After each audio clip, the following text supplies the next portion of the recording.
families, creating a lifetime of memories. Sadly, some families are denied these important moments due to the sad practice of alienation. These are families divided. Hello, everyone, and welcome to this week's episode of Families Divided TV. Many alienated or estranged grandparents wonder if their grandchildren will ever get a chance to know their love for them. The good news is that there are creative ways to ensure this happens, and in doing so, you'll transform idle pain into proactive purpose that results in true treasures for your grandchildren to cherish upon reconciliation. This episode is going to feature Aaron Larsen, and he's going to be introducing 3 creative ways to ensure your estranged grandkids know your love for them. This is a really great episode, and it touches home for us as well. We're also going to be presenting, before we show the episode with Aaron, our promo for our fall conference. This is very important. We're really excited about the conference, and I hope that you will look at our video, know what's going on, and register soon because deadline is approaching. And we'll look forward to seeing you in October. We're going to be back with Aaron right after these very important messages. Divorce and co-parenting are a major life interruption for families, especially the kids, but also for parents and grandparents. And it's even worse in blame-filled, high-conflict cases. When parents engage in alienation by turning the kids against the other parent or grandparents, kids suffer. They're denied the opportunity to build the 4 big skills necessary for future resilience. New Ways for Families online class can help. Parents learn to use our popular BIF and EAR skills to calm the conflict and stop the hostile emails and texts. And we even have a class for kids and parents to learn together. Research shows a 75% improvement in joint parental decision-making after this course is taken, plus overall improvements for kids' well-being. Don't wait to make this affordable investment in your children's future and improve your well-being too. Start learning new ways for your family today at conflictplaybook.com. Hi, everyone. I'm Elaine Cobb. I'm founder and president of Family Access Fighting for Children's Rights. I'm also the host and executive producer of Families Divided TV. I wanted to tell you about our upcoming fall conference, which is a virtual international conference, October 5th and 6th. It's titled You Asked, We Deliver. I had sent an email blast out so you guys could send in what you wanted us to talk about in the different topics. Usually we have just one topic. However, this time we've chosen as our last conference to have all different types of topics that you guys have chosen and that mean a lot to you and we consider hot topics. So I wanted to just explain a little bit of them to you really quickly. We're going to have Dr. Edward Crook as one of our keynote speakers. He's going to be sharing with us his findings and his paper on grandparents who have never seen their grandchildren. He did a study on this for almost a year and a half, and we asked him to do it, and he kindly said he would, and we were very grateful, and we're really excited about hearing what he's got to say. This study that he has done is going to be able to be used in courts, in the legislature, in trying to get laws. We've never been regarded, as you all know, I am an alienated grandmom who's never seen your granddaughter dare, and they're, her parents, Brian and Kate, have not allowed Brian's side of his family to see him, to spend time with her. We've never met her. So we're really excited about this because when you go to the legislature, all of the bills state in every state that you need to have had time and a relationship with the child, whereas many of us in the world have never had that opportunity. So this is a huge breakthrough, and we're very excited. So you want to be tuned for that. Our other keynote speaker will be Bill Eddy, and he's going to be speaking to us on court trends, the trouble with letting the children decide. That's a huge topic, and it's knowing that it's Bill Eddy, it's going to be huge. So we're really looking forward to that. Dr. Joshua Coleman is also going to be one of our presenters, and he's going to be speaking to us on the do's and don'ts on reaching out to your alienated and estranged children. We all know Dr. Coleman gives us great advice and insight, so this will be a wonderful presentation. Dr. Sue Kornbluth will be speaking to us on managing personality disordered co-parents who alienate their children. Co-parenting is very difficult, and in many cases, it doesn't work, sadly. But Dr. Sue Kornbluth is going to give you some pointers on this, which will be very important and very effective. So you want to be able to be a part of that. And Dr. Mary Alvarez has got a very interesting topic, which we're really looking forward to. It's called Parental Alienation, Toxic Stress, and Your Child's Brain. This, to me, is so important because we often wonder what our children are going through as they're with the alienated parent and with the alienator, and also what it's doing to their brain and what are they thinking. So this is going to be very important. So I hope you'll be a part of that too. Chris Turner is going to be speaking to us about trusting and understanding agents of the court in high conflict cases. And that will be all the different professionals. She's going to be hitting on all of them that work in the court system. So that's going to be huge. Dr. Kelly Baker is going to be speaking to us on a topic that we've never covered, which is about teens. We've never talked about teens ever in any of our presentations, and that hit me. I'm like, oh my, we really need to get this out there. So she's going to be speaking to us about therapeutic interventions for parent-child contact problems with teens. So that'll be really great. Melanie Gill, who has done some fantastic presentations for us in recent weeks, she's going to be speaking to us on pathological liars, and her title is called Liar, Liar, Pants on Fire. And you know, if it's Melanie, it's going to be great. Dr. Kathleen Ray is going to be speaking to us on understanding the realities of a reunification program, dispelling common misconceptions. This is going to be very important that we get to see this presentation. There's so much false information being taken around out there, fake news, if you will, and lies also. So this will be great coming from Dr. Ray, and you need all your facts, and facts is what we need. So stay tuned for that. Attorney Chris Smith, who is one of our best attorneys, who is really, really great. He really cares about families. He's going to be speaking to us about secrets to litigating parental alienation allegations. And that'll be really good. And Randy Fine, who does some great work on narcissism, she's going to be speaking on confronting the mirror. Do narcissists face their own reflections? That's a huge question. And Dean Tong is going to also be really bringing us a strong topic, false allegations of abuse, navigating the three-ring circus. That's going to be really good from our forensic professional, Dean Tong. So that's going to be great. Now, I want to let you know, early bird special is now. You're getting, a great discount. This is a 2-day event, and you can register now.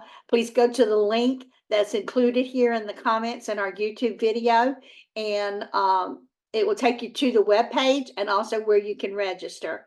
I do hope you'll be with us for our very last conference. We are really looking forward to it. We have got some powerful presentations. And last but not least, I want to tell you, I almost forgot, but it's so important. We're having a 3-person panel on the Cadence Law. Cadence Law is destroying families. And we want to talk to you about the legislator and how we can go around that and do other laws. We're going to have on that powerful panel Dr. Lynn Steinberg, Rabbi Yaakov Achabam, and also we're going to have with us Robert Garza, who's traveling the country doing lots of work. These three know much about Cadence law and about family law in the legislature. You want to be there for this. Our families are at stake, and it's hugely important. So don't miss this panel discussion. Okay, guys, so I've left you with huge presentations and much excitement there. We're really excited about it. We're also going to have on Sunday night a time where you can have a support meeting where you can talk about your case and your different things, your testimonies, and we're going to enjoy doing that. And also on Saturday night, which has been really great every time we've ever done it, we're having from 9 p.m. till 7 a.m.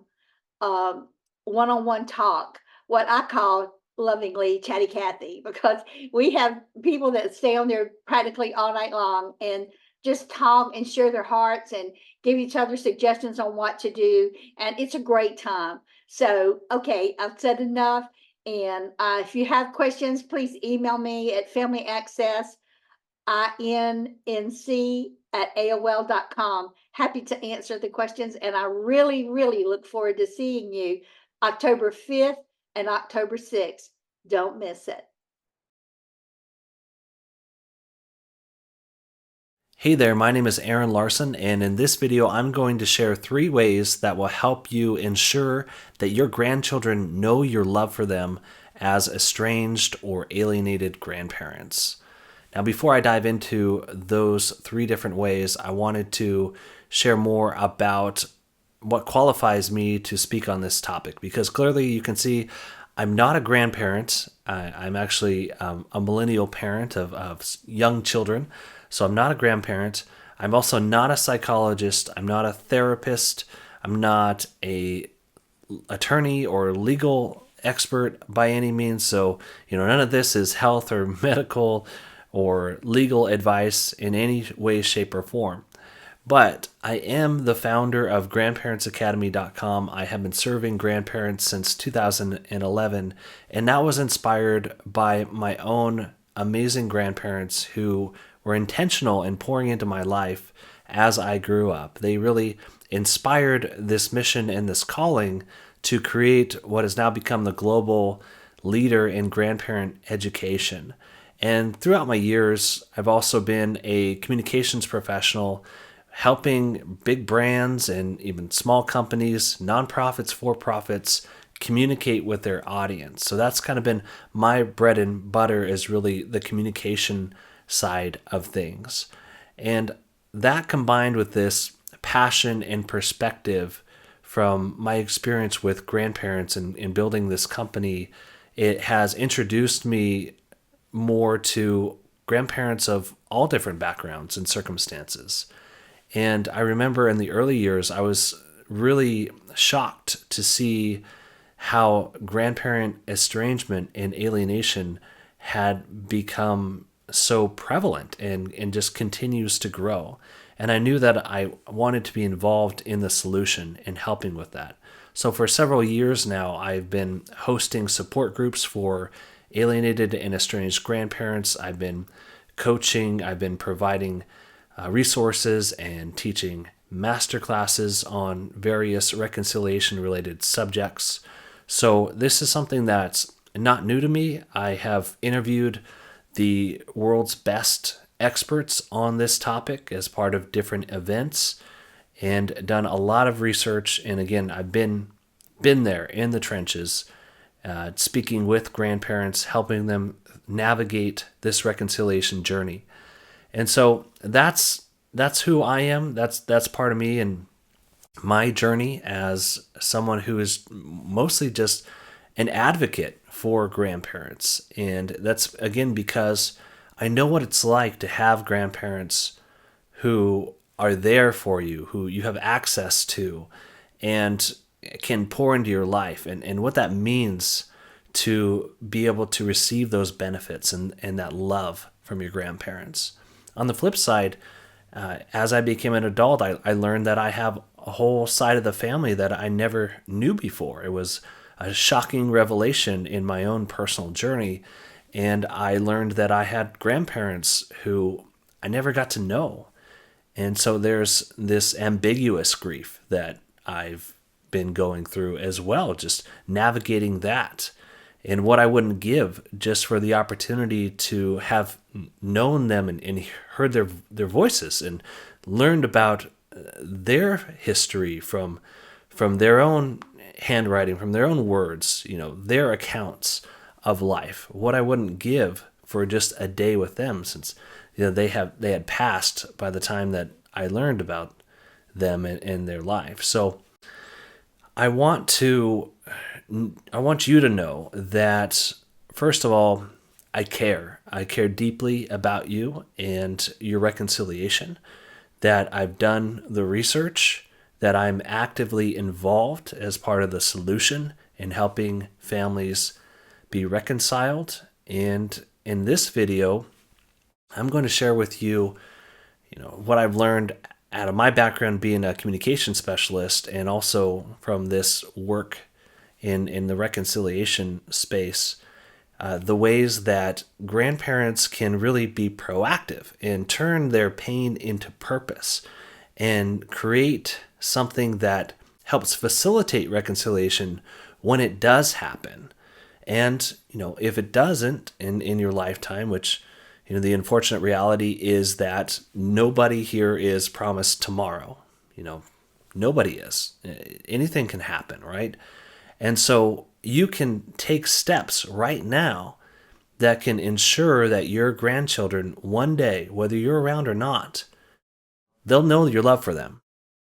So that's what we're covering today. There are many different paths when it comes to the reconciliation journey.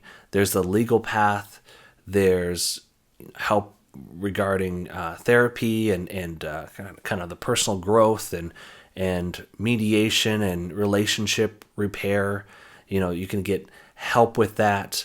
And in this video, I'm going to focus on an area that really isn't talked about much in this space. And that is really tapping in to your own creativity to find that purpose, to help you navigate that pain and create something that's truly a treasure for your grandchildren. So that's what we're going to focus on today.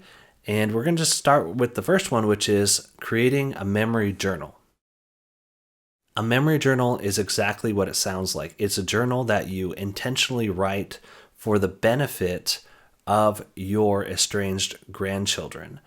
And it includes stories about your life. It's the treasures, the gems of your personal history that you want to make sure get passed on to them. It's the values and lessons that you've learned that you want to make sure get planted in their life. This is really important information that you can give to them that they might not have access to, that they can't find when they search online, via a search engine or something like that.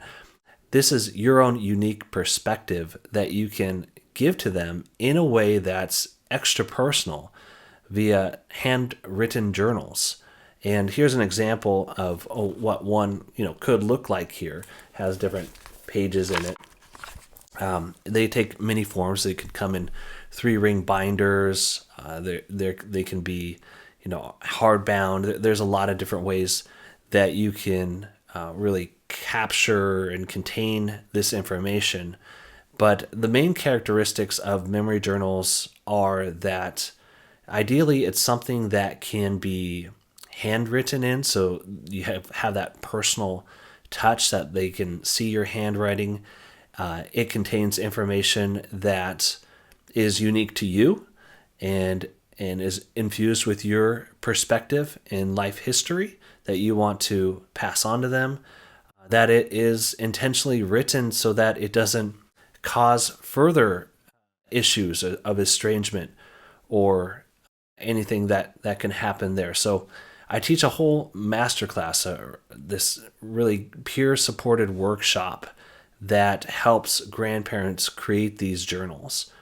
And what I love about that whole experience is it's a class that's full of others who really understand what it's like, and they're going through the same thing, and they encourage and support each other through the process. Because A lot of times when it comes to writing a journal, that's not the easiest thing to do. A lot of people get stuck.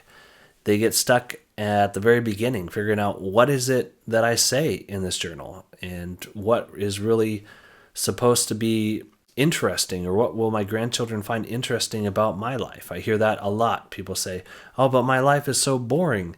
What could they possibly find interesting? Well, let me tell you, your life, even if you think it's boring, to other people, especially your grandchildren who might not have access to you right now, they're going to treasure that. They're going to treasure learning about you. And the biggest mistake that grandparents make is they don't get started. They don't write this down, and something happens and they never get the opportunity to share their life in this form with their grandchildren. And I think it's such a shame, because that's lost, and you have so much. You have so much to give to them. So this is one form of something that you can do proactively to ensure that they know your love for them, is really to create this memory journal. The second thing that you could do is create what I call a digital treasure chest. A digital treasure chest is basically important content about your life that you want to make sure gets preserved and passed on and experienced in a digital format. And there's a lot of advantages to that. Memory journals, like I just showed you, are great because you can kind of see the handwriting and you can feel the book. They can feel it in their hands. There's something special about that. But it's also important that you have what I call this digital treasure chest, because one, you could include a lot more information in different formats of information, including digital photos, videos, different audio files. I mean, they can actually hear your voice. You can make sure they hear your voice and that they can see you in these digital files. And you can store a lot more documents, a lot more stories. Maybe you have a lot more stories than you're able to fit into a memory journal that can be preserved in a digital format, in a folder, in your digital treasure chest, so that they can access that later in their life. And that's also important because anything that is analog, like some of these journals, they're very special, but they can get destroyed in a fire or a flood or an accident, or they get lost somewhere. And then what happens? Your precious memories, your treasures that you look to share with them, they're lost, they're gone. So a digital treasure chest allows you to safely back up that information and keep it for them so that they can access it later on. Now, hopefully, again, like I said, my greatest hope, if I had a magic wand, I could wave it, and then you would have this relationship healed and you'd be able to be with your grandchildren right now. I mean, that would be amazing. But the reality is, I don't have that power. Nobody does. And I don't know when your reconciliation will happen. Again, I hope it happens as soon as possible. But you got to prepare for that time when it does happen. You got to hope and prepare and believe that it will happen. And then also prepare for a circumstance where it doesn't happen. Something happens to you and you're no longer around. You got to make sure that these important files in your digital treasure chest are passed on to your grandchildren.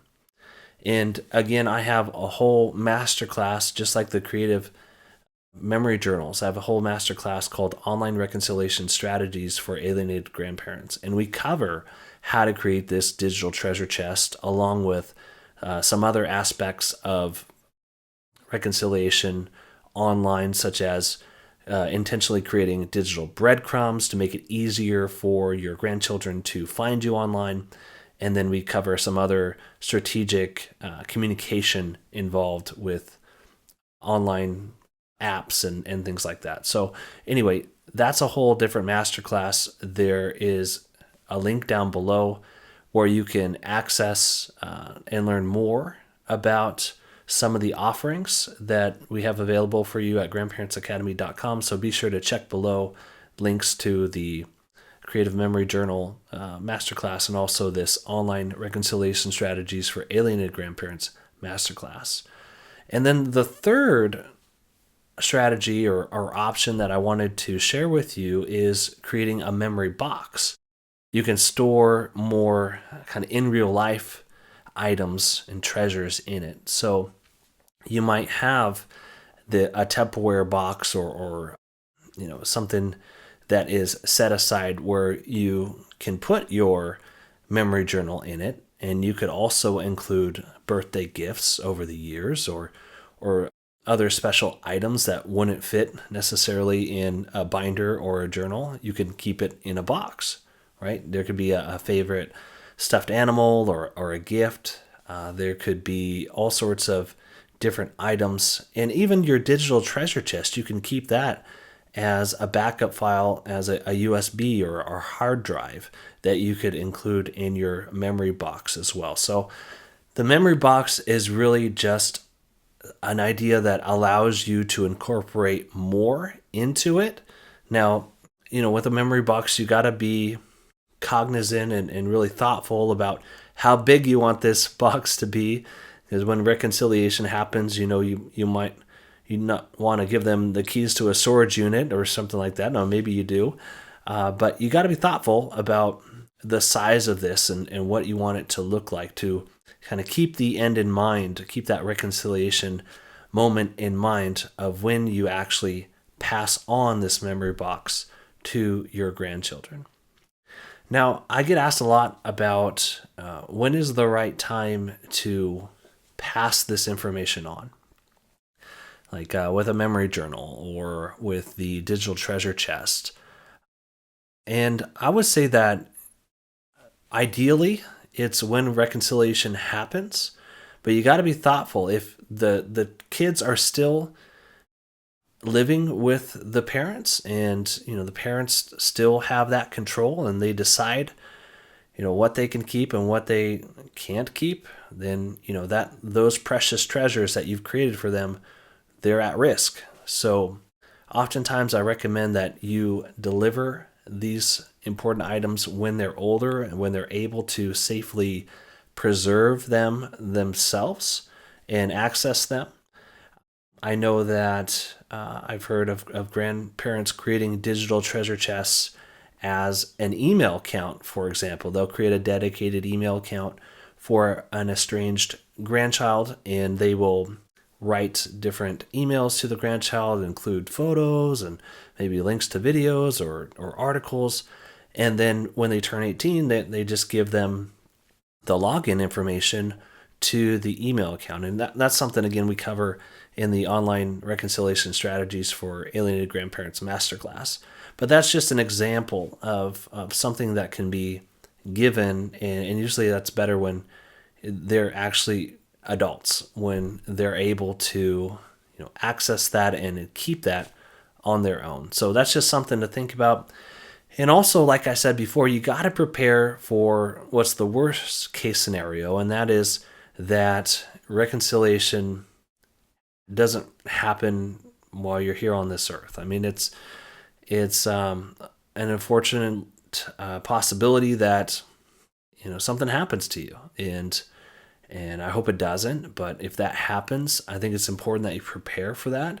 And the way that you do that is you make sure that you have trusted stewards for these types of treasures to ensure that your grandchildren know your love for them, that you have, maybe it's an executor of your will, that you keep these items listed as part of your will or in some way cited in your will, and instructions that are clear for what happens when you do pass away, to make sure that these treasures are passed on to them. Be intentional about that. Make sure that that's part of your estate planning right now. Because I'll tell you, this information is important. This is something that can change their lives. They need to have you in their lives. And if it's not now, take the steps now. Be intentional.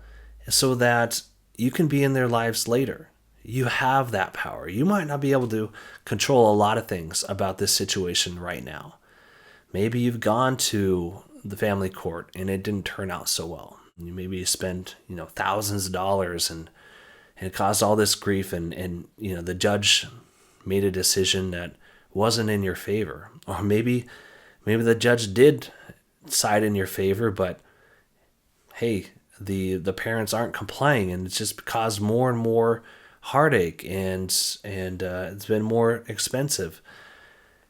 There's a lot of scenarios, and I can tell you over the years I've heard nearly everything, I think, from grandparents that I serve. And these are thousands and thousands of grandparents that are part of these support groups that I've created, admin, moderated over the years. And I've heard the stories, and there are a lot of similarities, I can tell you that. There definitely are unique experiences, but there are many similarities when it comes to the pain that I know you're feeling right now. And I think it's so important for you as a grandparent to do things that you can control and focus on those things.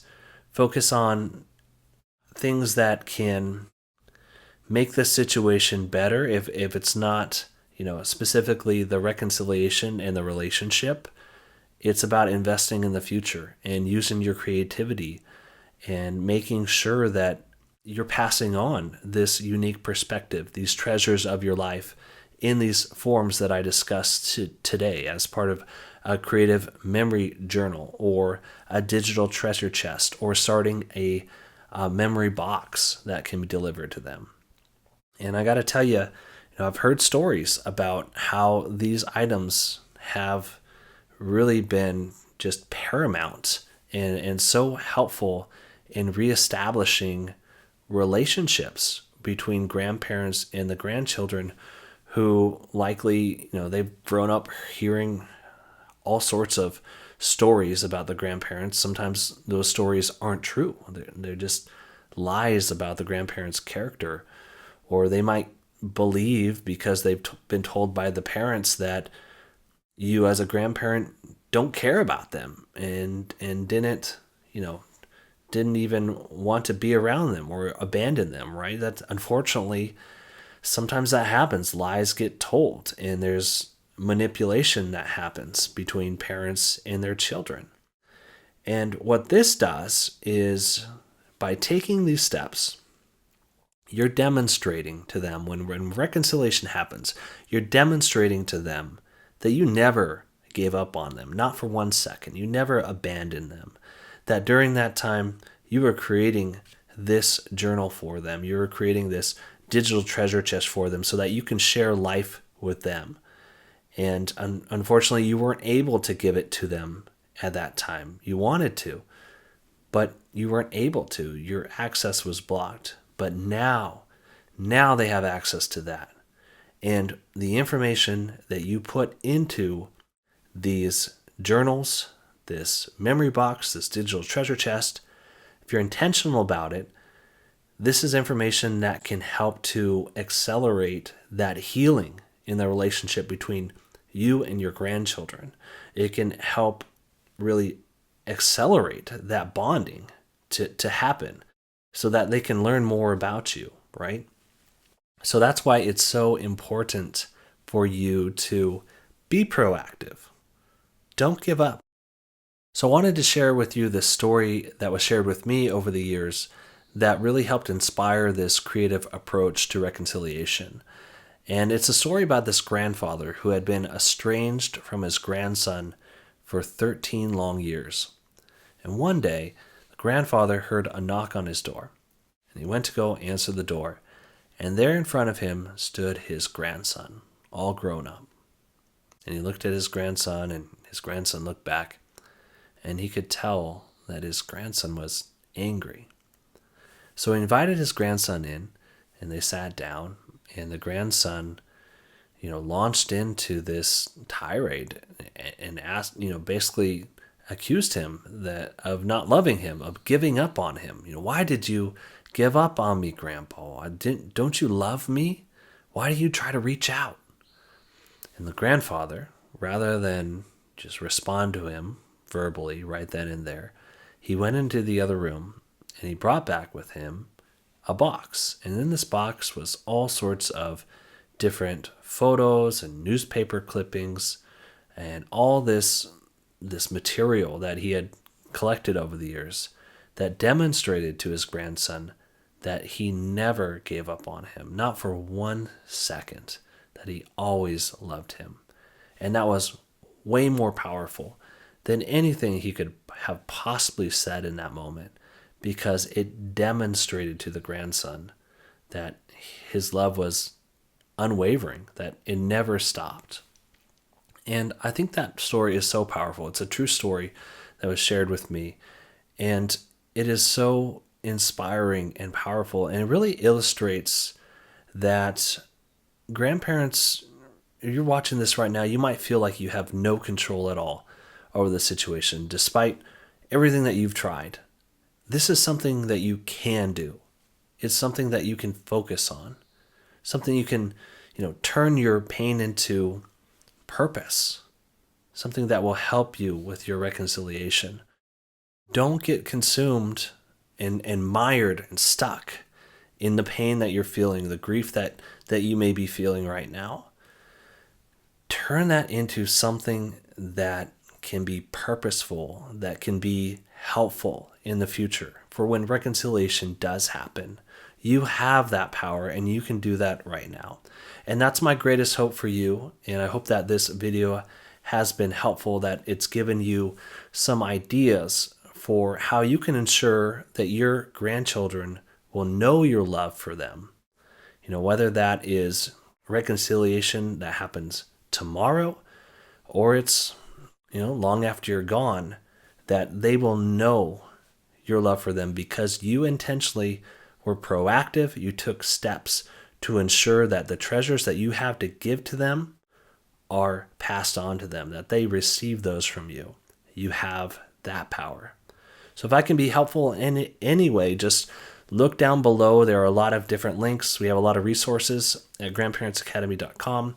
I mentioned those masterclasses that we have. There's links down below, support groups on Facebook and also outside of Facebook that are available for estranged and alienated grandparents so that you can support each other. There's no bullies or trolls allowed. They're strictly moderated, and we try to keep things healthy and positive in those groups as well. Just grandparents only. So again, be sure to check down below, find those links, and reach out to me if I can help you in any way. Again, I hope this has been helpful in your journey. Just give you another different idea, maybe a different arrow to add to your quiver, a different path to take along with some of these other paths that you're taking, possibly. It doesn't have to be either or. This can just be something that complements what you're doing right now to, help that reconciliation process. So thanks again, and we'll see you again soon. Take care.